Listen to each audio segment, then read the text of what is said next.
Bueno, esto que veis aquí son los apuntes, como ya podéis imaginar, y los he sacado precisamente por la pregunta que he hecho antes, y es que, por lo que veo, no estáis usando los apuntes, y hay varios motivos para no usar los apuntes, una porque están los vídeos de teoría, otra porque es mucho más cómodo no usar los apuntes y directamente hago un ejercicio o dos los que se manden en clase y ya está, y otra, que puede ser también, es que abráis los apuntes, miréis y digáis no entiendo nada, y entonces los cerréis, que esto también lo he visto pasar otros años. Entonces, si abrís los apuntes, miráis cosas y decís no entiendo nada, hay que trabajar en que lo entendáis, porque eso es lo que ya os dije al principio, la nomenclatura, toda la parte técnica de las matemáticas, de qué significa un subíndice, un superíndice, de una operación, todo esto hay que entenderlo bien, porque, como os he dicho al principio, lo que importa es que primero entendáis y luego actuéis. Si actuáis sin entender, vais a ir al desastre todo el tiempo. Esto ya ha pasado en el examen de lógica. Ya hay exámenes de lógica en los que hay mucho actuar, pero poco pensar. Y el poco pensar se debe a dos motivos principales, a no haber entendido o a querer ir rápido. Cualquiera de los dos no es bueno. Así es que por eso he preferido traer los apuntes y voy a tratar de explicar directamente sobre los apuntes para que podamos ver ahí los problemas que tenéis y corregirlos.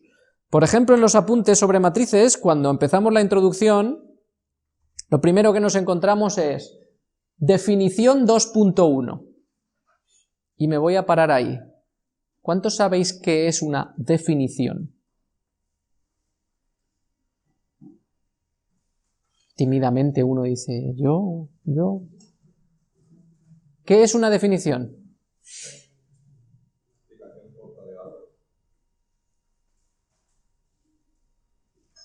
¿Qué es una definición? ¿Qué es definir?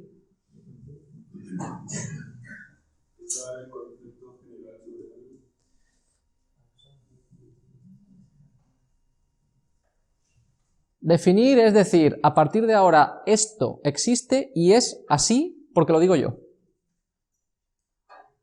Definir es crear una cosa y decir lo que es, y decir con precisión qué es.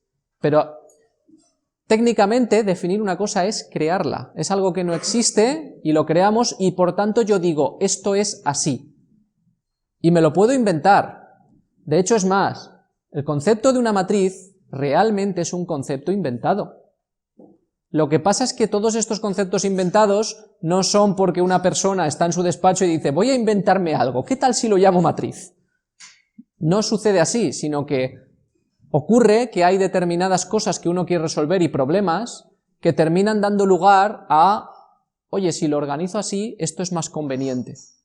Entonces, como yo lo voy a organizar así, lo defino y digo, vale, a partir de ahora, estos números que yo organizo en esta disposición los voy a llamar matriz y son esto. Y eso es lo que es una definición, es, yo creo un concepto y lo defino perfectamente, digo, este concepto es esto. Tal cual.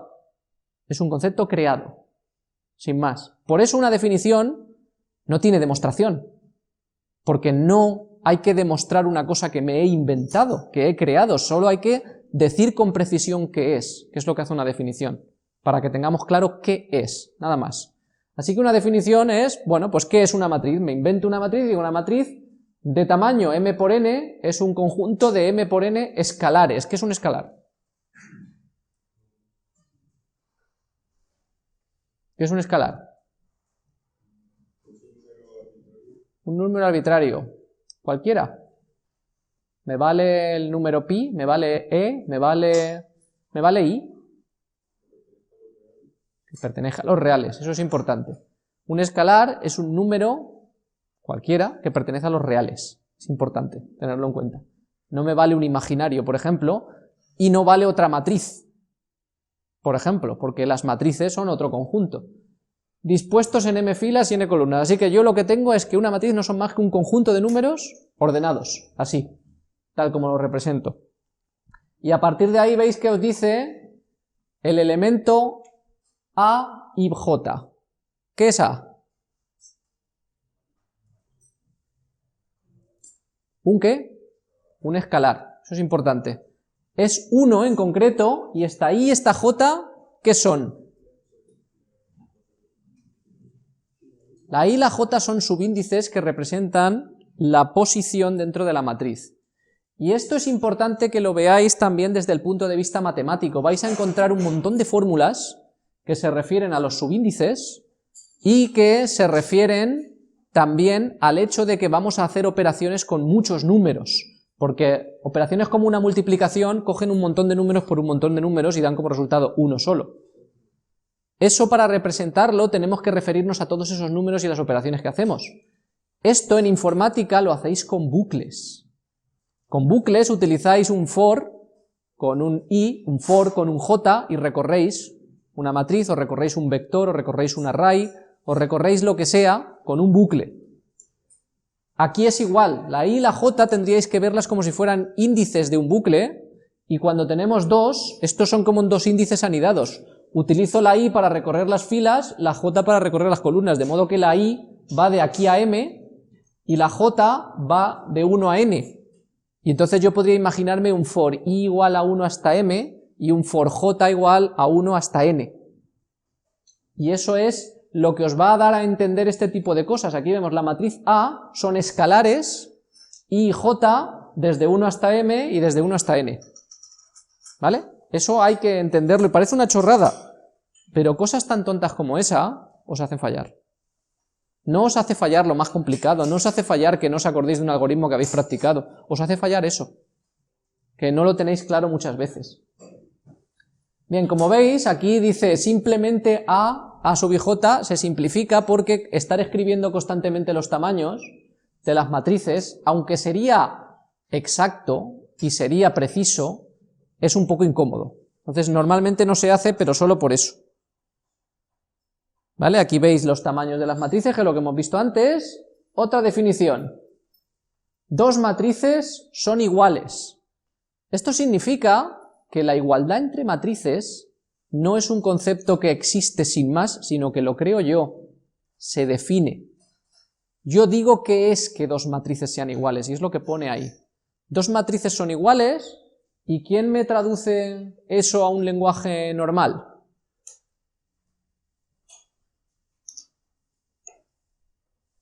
¿Cuándo son dos matrices iguales?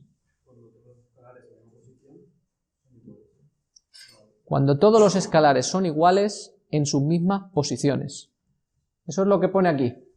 Yo tengo una matriz A formada por escalares A y J de tamaño M por N. Una matriz B de tamaño B y J, R por S. Y lo primero me dice, ¿son iguales? Sí. Esto de aquí, ¿qué significa? Que dos matrices que sean de distinto tamaño no pueden ser iguales. Tienen que tener el mismo tamaño, mismas filas, mismas columnas, es lo que dice ahí.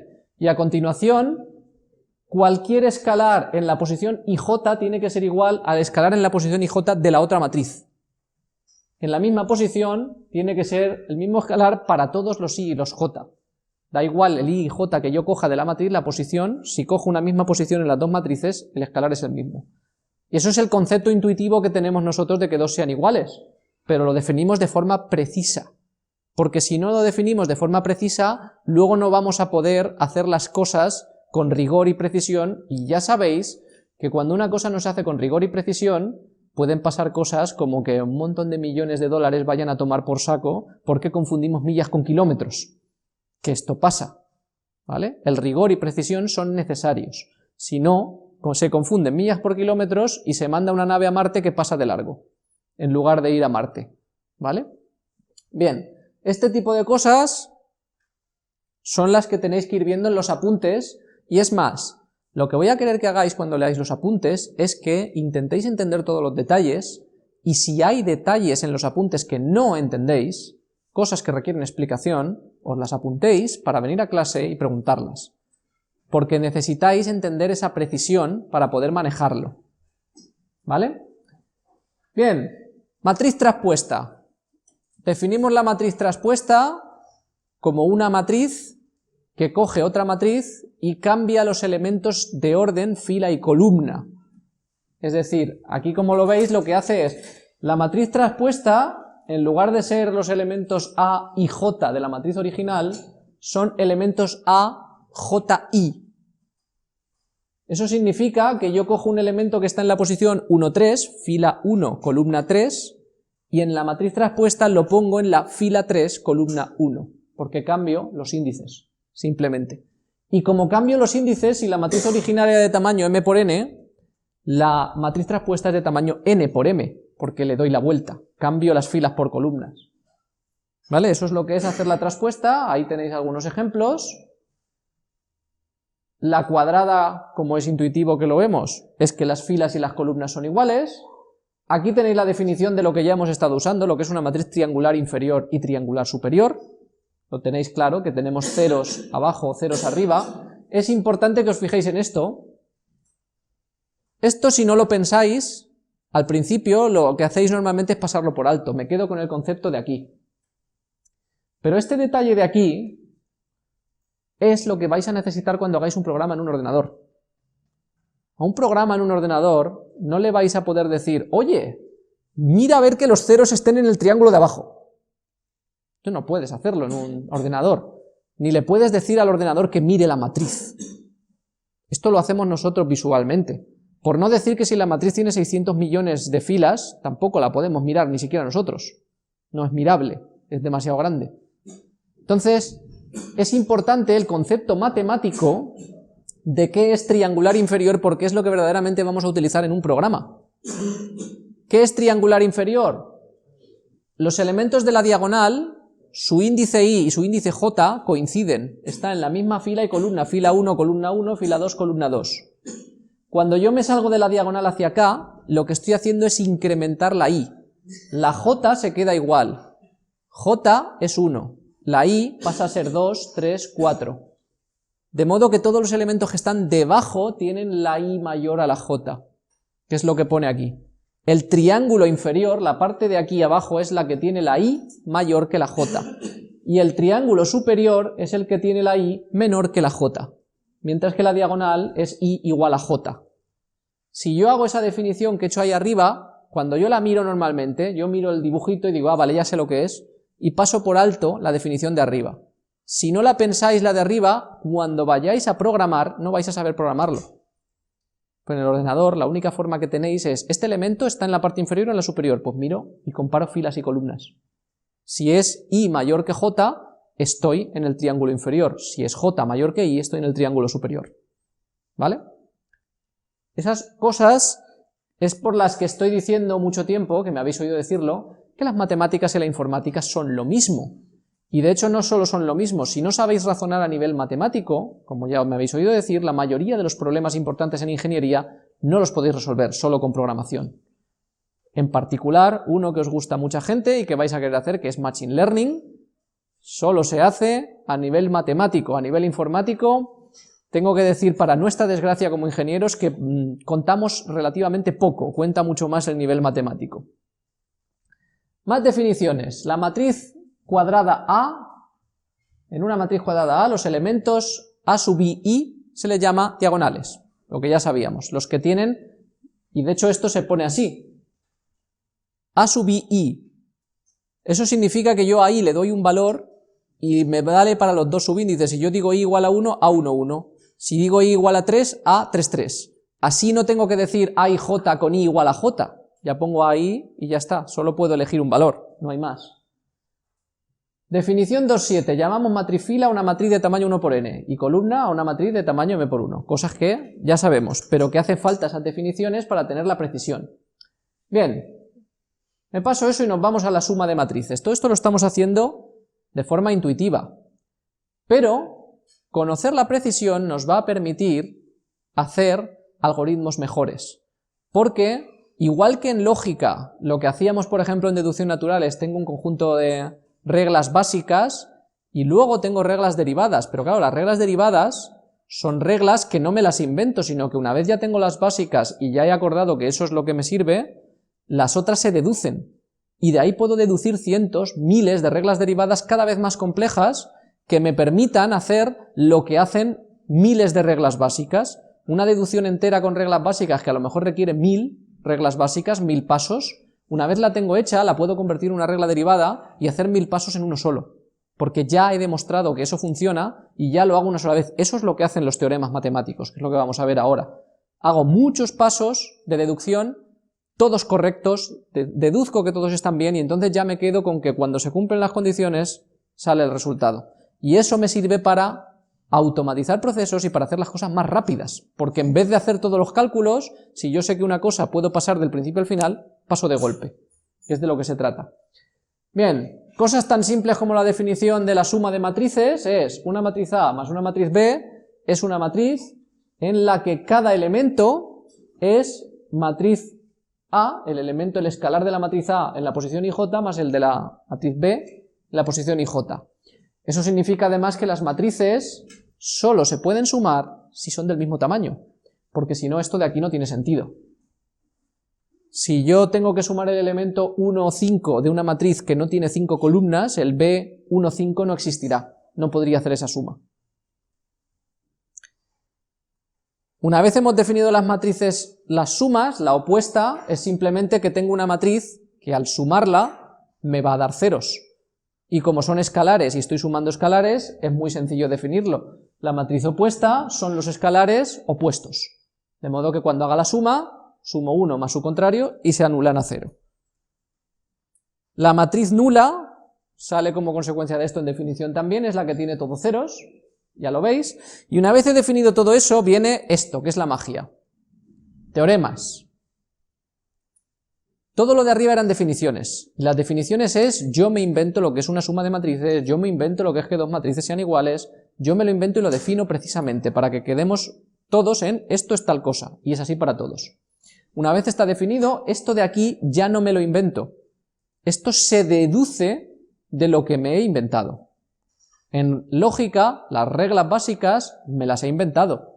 Parten de lo que entendemos todos como lógica normal y corriente, pero me las he inventado. Aquí me he inventado las definiciones de matrices, pero esto ya no. Esto, con todo lo que hemos definido antes, yo puedo demostrar que estas propiedades se cumplen siempre. Es decir, si yo tengo tres matrices A, B y C, que cada una de ellas tiene 600 millones de filas y columnas, esta suma de aquí, en la que yo cojo las dos primeras, las sumo, y cuando tenga un resultado le sume la tercera, me da el mismo resultado que si sumo las dos segundas y luego a eso le sumo la tercera. Esto lo hemos visto toda la vida como normal en los números, en los escalares, en los reales, en los enteros, pero no se cumple en todos los cuerpos. En las matrices se cumple, pero hay cuerpos en los que no se cumple. Hay tipos de números que nos podemos inventar o tipos de objetos matemáticos en los que eso no se cumple. Pero con las definiciones que hemos hecho de matrices se puede demostrar que eso es así. ¿Y cómo lo demostraríamos? ¿Cómo demostraríamos que eso se cumple? ¿Cómo podemos deducir que eso pasa?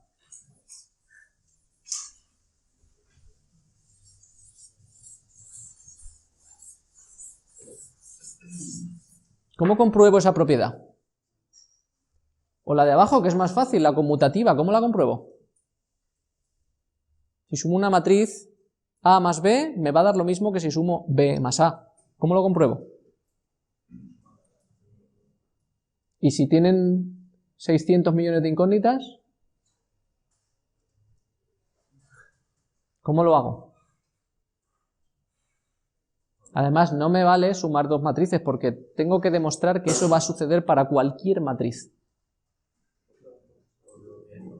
¿Cómo por bloques? ¿Qué bloques? ¿Cómo por bloques? Bien, estas cosas se demuestran acudiendo a las definiciones que acabamos de ver. Tal cual. Para que dos matrices se puedan sumar tienen que tener el mismo tamaño.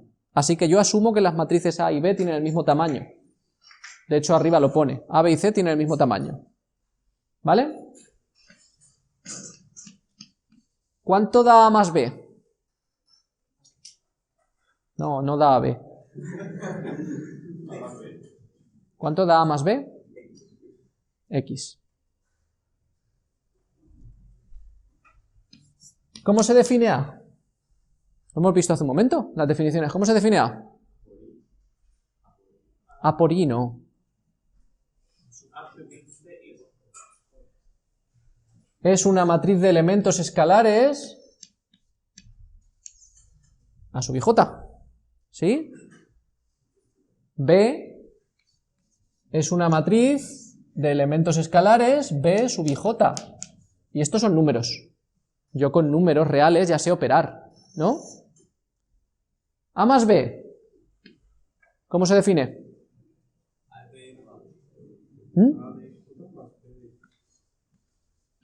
A sub ij más B de ij, es lo que hemos visto antes, salía arriba, cuando salía la definición de suma de matrices, eso es la suma de matrices. Cada elemento de la matriz A más B es el elemento ij de la matriz A más el elemento ij de la matriz B. Esto es la suma. Y si ahora hago B más A,